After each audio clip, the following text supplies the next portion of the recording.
उपचुनाव के लिए बीजेपी तैयार, जनता को कांग्रेस भी रही पुकार।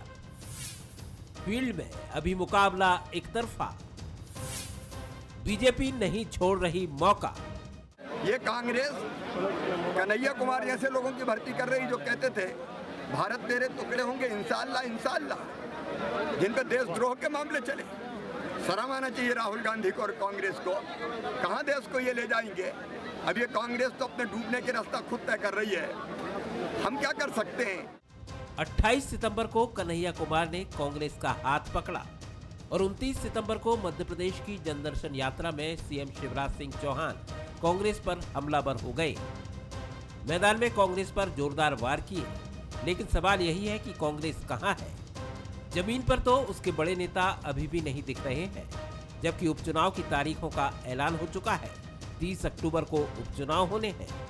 सर, उपचुनाव को लेकर क्या तैयारियां हैं कांग्रेस पार्टी की? ये प्रदेश कांग्रेस बताएगी। कांग्रेस पर सवाल इसलिए भी क्योंकि कुछ महीने पहले ही उपचुनाव को लेकर कमलनाथ ने जोशीले बयान दिए थे। उन्होंने कहा था कि इस उपचुनाव में जीत से कांग्रेस की सरकार नहीं बनेगी, लेकिन इससे कार्यकर्ताओं का मनोबल जरूर बढ़ेगा। इसलिए ये उपचुनाव कांग्रेस के लिए मायने रखते हैं। लेकिन आज बीजेपी पूछ रही है, कमलनाथ कहां है? कांग्रेस चुनावी जमीन पर कब दिखेगी?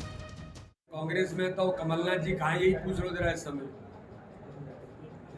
ये देश में दुनिया में कहाँ, यही पता नहीं देश के लोगों को। ये मध्य प्रदेश के मुख्यमंत्री रहे हैं, वही यहाँ के कांग्रेस के अध्यक्ष हैं, उन्हीं का नहीं पता है। और वो कांग्रेस के कमान सौंप गए मिस्टर बंटा ढार दिग्विजय सिंह को, तो सिरा जैसे ही लोग आएंगे और कौन आएगा? सबसे पहली चीज़ होती है कि आपका कार्यकर्ता चार्ज हो, उसका मॉरल बूस्टअप करने के लिए नेताओं को जाना चाहिए। वरना ये होता है कि ज़मीनी स्तर पे जो कार्यकर्ता काम करता है उसको रिस्पांस नहीं मिलता, इसलिए वो डिमोरलाइज होता है। इसलिए उसके मॉरल को बूस्टअप करने के लिए कमलनाथ जी पहले उनसे 1-to-1 करेंगे, उसके बाद यदि आम सभा लेना होगी तब आम सभा लेंगे। राजनीतिक विश्लेषकों की माने तो कांग्रेस से सवाल तब तक पूछा जाएगा जब तक बड़े नेताओं के दौरे नहीं होने लगते।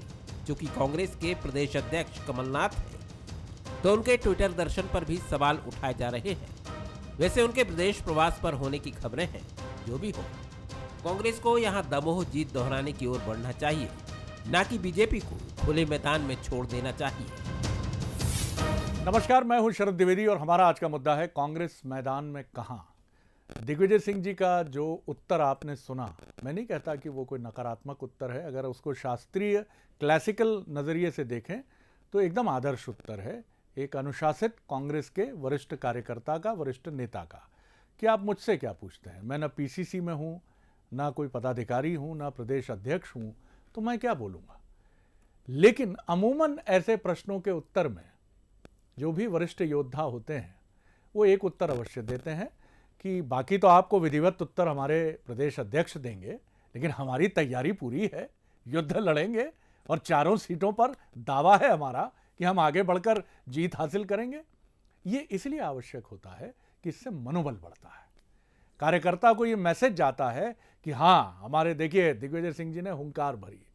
अब दिग्विजय सिंह जी ये कहकर चले गए तो मीडिया में हम जैसे जैकेटधारी जो हैं उनके लिए भी विश्लेषण का एक सिरा छोड़ गए कि इसका क्या अर्थ है।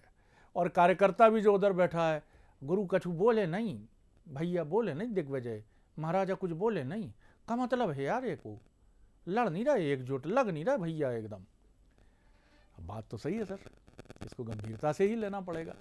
कपिल सिब्बल कह रहे हैं कि पंजाब के बारे में जिसने फैसला किया वो जाने। गुलाम नबी आज़ाद कथित रूप से चिट्ठी लिख रहे हैं सोनिया जी को, CWC की बैठक बुला लीजिए। आखिर क्या गलती हो रही है? What went wrong?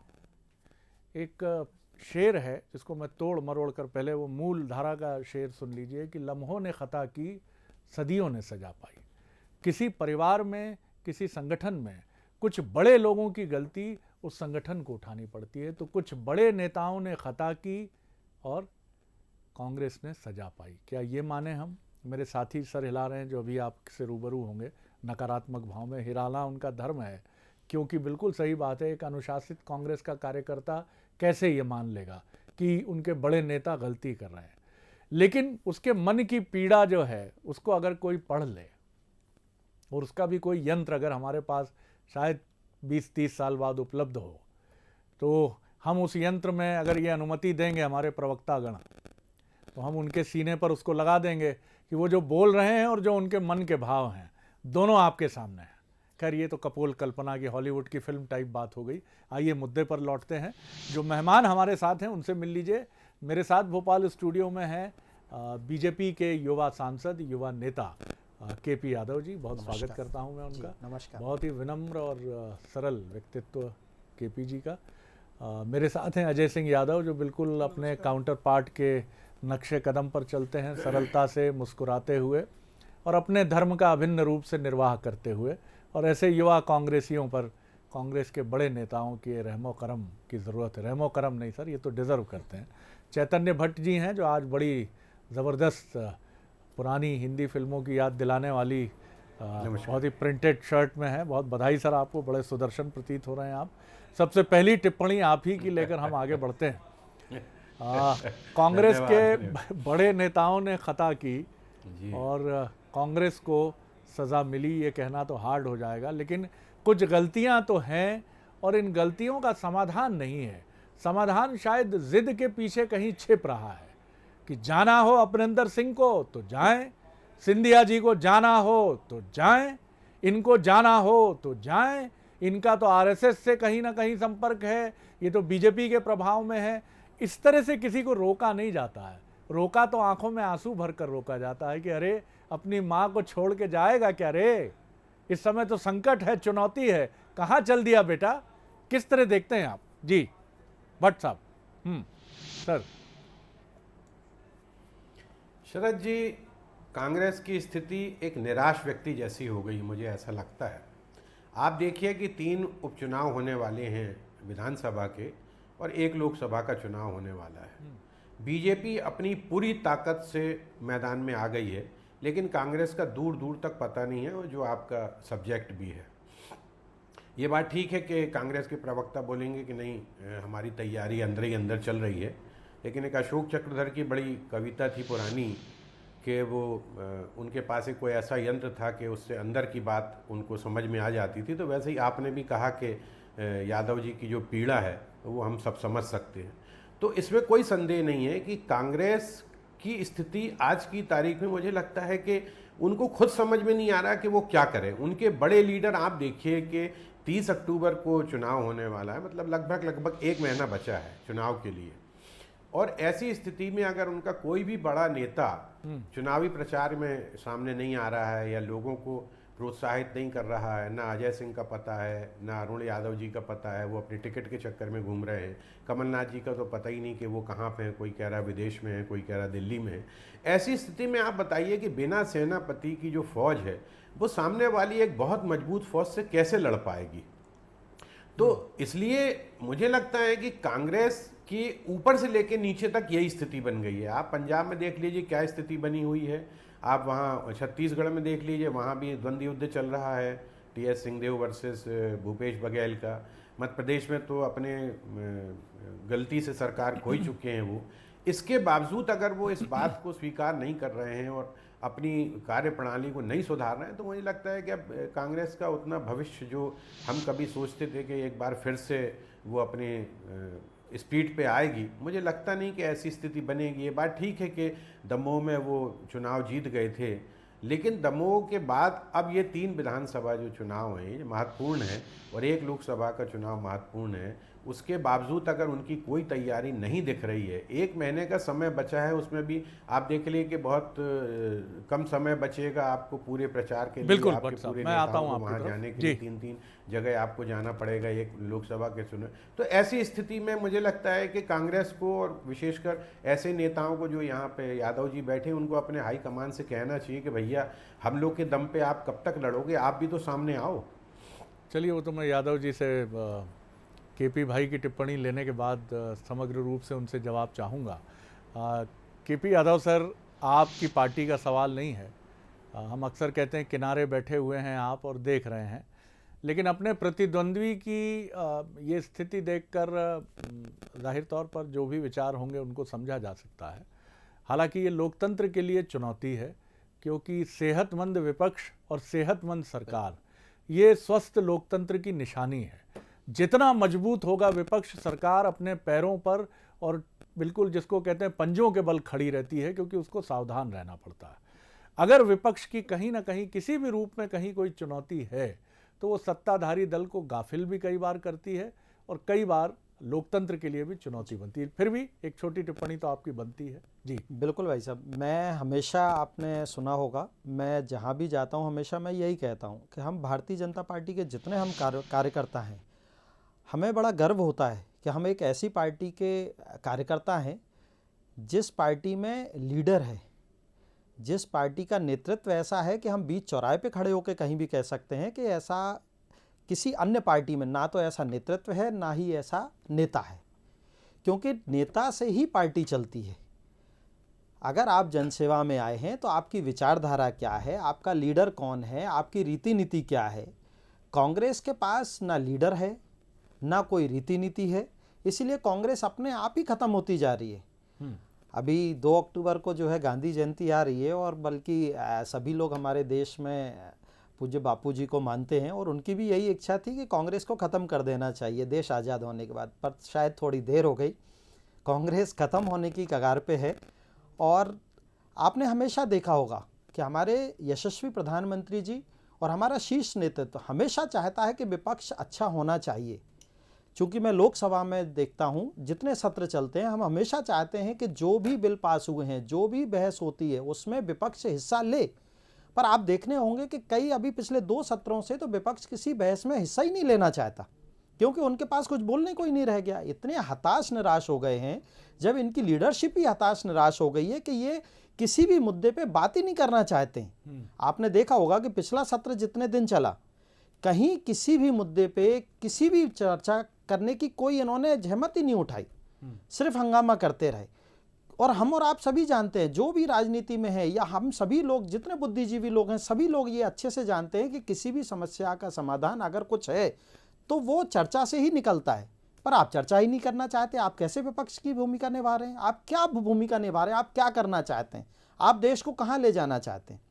चलिए, बात तो विचारणीय छेड़ी है कि ठीक है, सदन में गतिरोध बनने का विषय एक अलग विषय हो सकता है, लेकिन ये प्रश्न तो है कि अजय जी, कांग्रेस की मजबूती कैसे आएगी, कैसे कांग्रेस मजबूत होगी?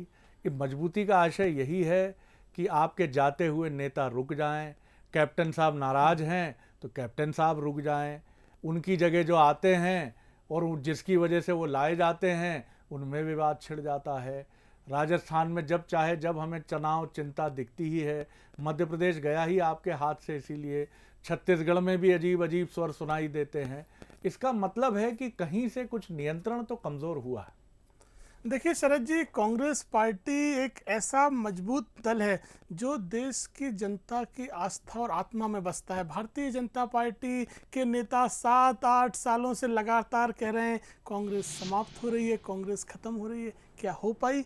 आज भी देश में 20% से ज़्यादा मत कांग्रेस को लोकसभा में मिले थे। भारतीय जनता पार्टी को ये समझना पड़ेगा कि कांग्रेस पार्टी के खिलाफ ये प्रपंच का जाल ज़्यादा दिन नहीं चलने वाला है। जनता समझने लगी है। आप अगर मध्य प्रदेश की बात करें, अभी हमने 5 महीने पहले दमोह का उपचुनाव देखा था, वही भाजपा के दावे, कांग्रेस कहीं नहीं है, शिवराज सिंह चौहान अपनी यात्राओं पर निकल पड़े हैं, कांग्रेस के नेता नहीं दिख रहे हैं। परिणाम क्या निकला? चुनाव कांग्रेस पार्टी जीती। अभी जो मध्य प्रदेश में 4 उपचुनाव हैं, संख्या बल के हिसाब से इनसे कोई फर्क नहीं पड़ेगा, सरकार की स्थिति में भी कोई फर्क नहीं पड़ेगा, लेकिन हम मानते हैं जनता अपना जनादेश देगी, जनता सरकार के खिलाफ निर्णय सुनाएगी। हमारे नेताओं का ये कहना कि चुनाव मैदान में नहीं है, आप मैदान में तो देखिए, कांग्रेस ही कांग्रेस के नेता हैं। मैं आपको उदाहरण के साथ बताता हूं, खंडवा लोकसभा क्षेत्र में कार्यकर्ता नहीं, नेता कार्यकर्ता दोनों हैं। पिछले 4 महीने से खंडवा लोकसभा क्षेत्र की सभी विधानसभा क्षेत्रों में अरुण यादव जी लगातार संपर्क में हैं। आप अपने लोकल करेस्पॉन्डेंट से मंगवा सकते हैं इस बात की पुष्टि। पृथ्वीपुर विधानसभा क्षेत्र में हमारे युवा नेता नितिन भूपेंद्र सिंह राठौर जी को पार्टी की तरफ से ग्रीन सिग्नल दिया गया। वो लगातार 6 महीने से चुनाव क्षेत्र में है, तो जनता के बीच में है। जोबट में कांतिलाल भूरिया जी मैदान संभाले हुए हैं, रेगांव में बिंद के तमाम नेता चुनाव प्रचार में हैं। तो इसलिए ये कहना कि कांग्रेस नहीं है, भोपाल में भले ही दिखाई ना दे, लेकिन उपचुनाव वाले क्षेत्रों में कांग्रेस ही कांग्रेस है। जिस तरह से दमोह में भाजपा को जनता ने सबक सिखाया और जनता समझ भी गई कि सही सबक सिखाया। मैं उदाहरण के साथ बताता हूं, दमोह में मुख्यमंत्री जी ने चुनाव के पहले मेडिकल कॉलेज का उद्घाटन किया कि हम मेडिकल कॉलेज ला रहे हैं। 6 महीने में एक ईंट नहीं लगाई गई। उसी तरह से जन दर्शन करें, झूठी घोषणाएं करें, जनता समझती है भाजपा का रंग उतर चुका है। 4 सीटें कांग्रेस जीतेगी और कमलनाथ जी की रणनीति सफल होगी। जी यादव, मैं ये कहना चाहूँगा कि सिर्फ जो है दमोह की बात करके मुझे ऐसा लग रहा है सावन के अंधे को हरा ही हरा दिखता है। एक चुनाव जीत लेने से कुछ नहीं होता है, उसी का राग अलापने से ये नहीं होगा कि जितने भी चुनाव आए वो आप जीत सकें। क्योंकि होता क्या है, आपने पिछला उपचुनाव भी देखा है, उसका क्या नतीजा आया वो सब ने देखा है। और रही बात तैयारी की, तो भारतीय जनता पार्टी का एक एक कार्यकर्ता साल के 365 दिन ही काम करता है। भारतीय जनता पार्टी हमेशा मैदान में रहती है, चाहे चुनाव की बात हो, चाहे जनसेवा की बात हो, चाहे देश में कभी कोई आपदा आई जैसे कि अभी कोविड आया।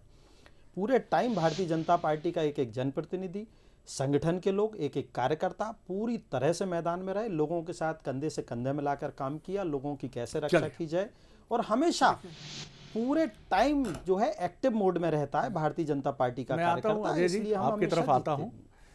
भट्ट साहब, ये बिल्कुल सही बात है कि संख्या बल जीत का पर्याय है, ये नहीं माना जा सकता। बीजेपी की संगठन शक्ति 2018 में भी बहुत मजबूत थी, बहुत शक्तिशाली थी, पार्टी ने बढ़िया फैसले भी किए थे, और यही वजह है कि छत्तीसगढ़ में जो कांग्रेस की आंधी थी वो मध्य प्रदेश में आते हुए दिखी ही नहीं। मध्य प्रदेश में बीजेपी की मजबूत तैयारी नहीं, तो दोनों राज्यों की तासीर एक है, जो नतीजा यहाँ वो वहाँ, जो वहाँ वो यहाँ। लेकिन यहाँ वो नतीजा नहीं था कि 3/4 बहुमत से कांग्रेस सरकार बनाती, और अगर बनाती तो शायद आज ये स्थिति भी नहीं होती। लेकिन यहाँ ये स्थिति इसलिए रही कि कांग्रेस ने कुछ अच्छे फैसले लिए, कमलनाथ जी ने बेहतर तरीके से कमान संभाली और कर्ज माफ़ी का एक अच्छा मुद्दा उछाला। लेकिन अब स्थितियाँ बदल गई हैं, क्योंकि बात सही है कि भैया कोई युवा जी अगर अध्यक्ष हो जाएंगे तो उसमें कोई कठिनाई नहीं है। चंद्र प्रभाष जी बहुत वरिष्ठ नेता हैं, एक ऐसा भी नेता चाहिए जो पीसीसी में बैठकर वरिष्ठ और कनिष्ठ के बीच समन्वय बने। कांग्रेस पर क्या क्या आपको लगता है? मुझे फिर अजय सिंह जी की एक बरसों पहले की गई टिप्पणी याद आती है, जब मैंने उनसे 2006-07 में पूछा था, उनका जवाब था कि ऐसा लगता है मध्य प्रदेश हाईकमान के रडार पर नहीं है। क्या आप मानते हैं? अभी तो ऐसा लग रहा है कि कांग्रेस ही हाईकमान के रडार पर नहीं है। जी भट्ट साहब। जी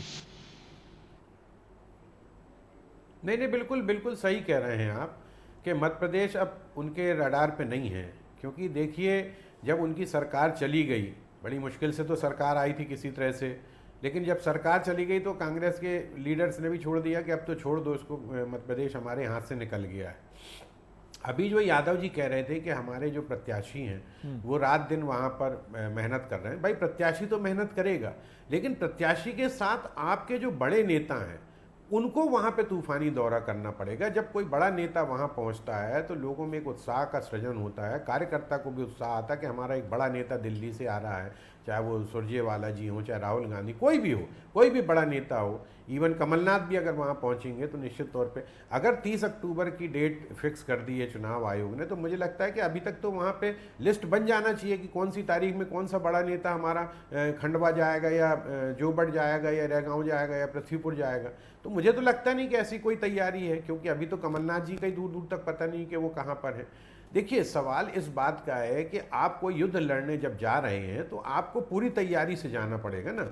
आप ऐसा नहीं कि आपका सेनापति का दूर दूर तक पता नहीं, अकेली सेना जा रही है, उसके पास भी कोई हथियार नहीं है, लेकिन सामने वाली जो सेना है उसके पास तमाम तरह के हथियार हैं, वो पूरी ताकत के साथ मैदान में हैं, उसके सारे जो सेनापति हैं वो अपने अपने शस्त्रों के साथ तैयार हैं, और आप ऐसे उलझे हुए और गिरे मन से अगर आप मुकाबला करने दीवार के उस संवाद की तरह हम ये भी माने कि मेरे पास गाड़ी है, बंगला है, ये है, वो है, आपके पास क्या है, तो कांग्रेस ये भी कहते हैं कि मेरे पास माँ है, यानी जनता का पूरा समर्थन है, राज्यों में मेरी ताकत देखिए आप, ये भी कहने की स्थिति नहीं है। भैया ये भी बड़ी चुनौती है अजय जी आपकी। अरे भाई जी जनता बोलिए का जी। हाँ जी जी जी। जनता का समर्थन होता तो इतने प्रदेश में बीजेपी काबिज नहीं हो पाती ना। जनता का समर्थन है, ऐसा नहीं है कि कांग्रेस के प्रति समर्थन नहीं है, लेकिन जब कांग्रेस कुछ करके दिखाएगी तब तो जनता उसको वोट देगी ना। भाई हमारे जबलपुर में 10 साल से एक आदमी अध्यक्ष बना हुआ है भैया जी।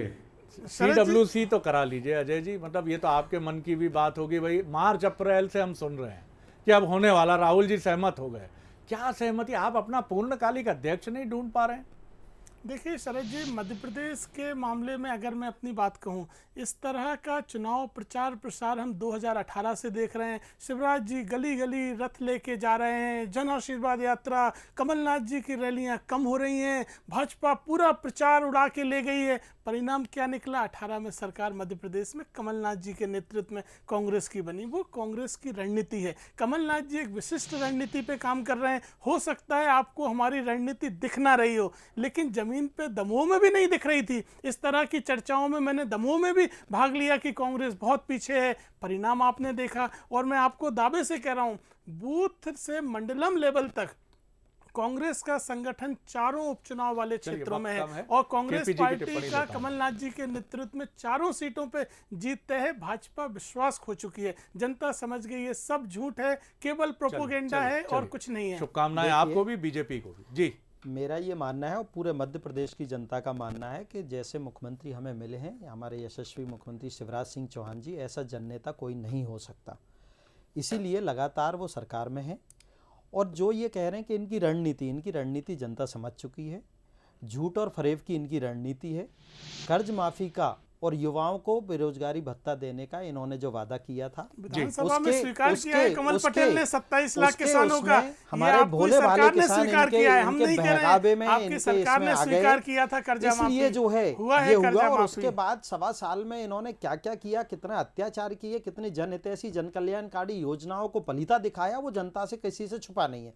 पूरे प्रदेश में हाहाकार मच गया था। जनता त्रस्त हो चुकी थी। जनता चाहती थी कि फिर से माननीय शिवराज सिंह चौहान जी मुख्यमंत्री बने, वो बने हैं। फिर से सारी जन कल्याणकारी योजनाएं चालू हुई हैं और आज जनता खुश है। और इन चुनाव में आपको नतीजा दिखेगा। भारतीय जनता पार्टी का एक एक कार्यकर्ता, संगठन के लोग, जनप्रतिनिधि, सभी लोग लगे हुए हैं। जनता चाहती तो 5 साल रुकते। ये जनता की चुनी हुई सरकार तो किसी हिसाब से नहीं है। केवल आपने हथकंडे अपना के खरीद फरोख्त की जो सरकार तो 5 साल बाद चुनती है सरकार। आपने जनता ने नहीं गिराया, आपने अनैतिक तरीके से सरकार बनाई। ये तरीका लोकतंत्र में नहीं हो सकता। सवाल सबसे बड़ा यही है कि आखिर कांग्रेस को किस चीज की जरूरत है। तो कांग्रेस को शायद सच्चाई से, ताकत के साथ आंख मिलाने की जरूरत है। एक वरिष्ठ पत्रकार ने एक बार हमें बताया था कि ये नेहरू जी का दौर था और उत्तर प्रदेश में एक ऐसे नेता मुख्यमंत्री थे, माफ़ कीजिएगा मैं नाम और संदर्भ विस्मृत कर रहा हूँ, लेकिन प्रजा सोशलिस्ट पार्टी तब चुनाव लड़ा करती थी और जो व्यक्ति कांग्रेस के उत्तर प्रदेश में मुख्यमंत्री थे, उनके गुरु प्रजा सोशलिस्ट पार्टी के कर्ता धर्ता हो गए थे। वो बहुत बीमार थे और उन्होंने अस्पताल से मैसेज किया उत्तर प्रदेश के कांग्रेस के मुख्यमंत्री को कि मेरी तबीयत बहुत ख़राब है, लेकिन चुनाव मेरी पार्टी लड़ रही है, तुम मेरे शिष्य हो, मेरा आग्रह है कि मेरी पार्टी का घोषणा पत्र तुम बना दो। कांग्रेस के उन मुख्यमंत्री ने कहा यह बड़ी दुविधा का प्रश्न है कि मैं अपनी ही प्रतिद्वंदी पार्टी का घोषणा पत्र कैसे बनाऊं, मुझे नेहरू जी से पूछना होगा। वो उदार मन का दौर था, नैतिकता और मूल्यों की बात तब चटकदार रंगों में होती थी। उन्होंने नेहरू जी से पूछा और नेहरू जी ने उदार मन से अनुमति दी कि आप बिल्कुल बनाइए, आपके गुरु हैं। और उन्होंने 2 दिन की छुट्टी लेकर एक सरकारी विश्राम गृह में बैठकर एक टाइपराइटर के साथ प्रजा सोशलिस्ट पार्टी का घोषणा पत्र बनाया।